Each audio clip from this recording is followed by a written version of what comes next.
Владата ќе биде стабилна и доколку Таравари одлучи да си замине од неа, изјави денеска премиерот во пресрет на средбата со министерот и претседател на Алијанса за албанците. Ке разговараат за актуелните случувања откако собранието на оваа партија одлучи да настапат на изборите со сопствени листи за советници и градоначалници, а подоцна беа исклучени од коалицијата Вреди. Смета дека Таравари има две опции: да остане во оваа влада на реформи и промени или да се приклучи кон опцијата што повеќе од 2 децении ја криминализираше државата.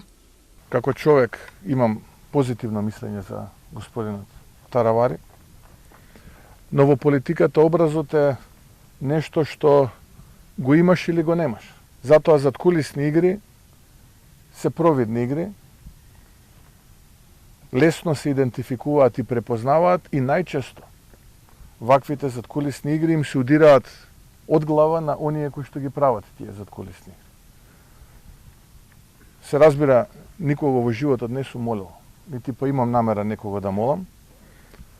Со или без господинот Таравари, владата е стабилна, цврста, со големо мнозинство.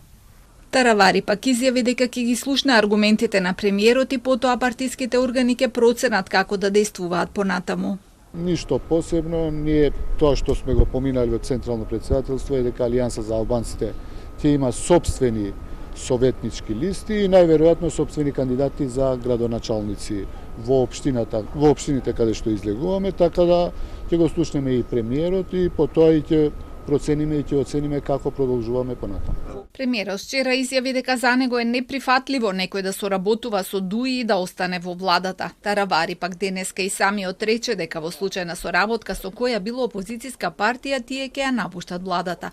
Доколку се случи тоа, и претседателката Силјановска смета дека нема ништо да се промени во функционирањето на владата и дека нема да има потреба за предвремени избори заедно со локалните. Меѓу другото, затоа што и овие избори успешно го отсликуваат расположението на граѓаните, а понекогаш и лакмус за тестирање на успешноста на власта.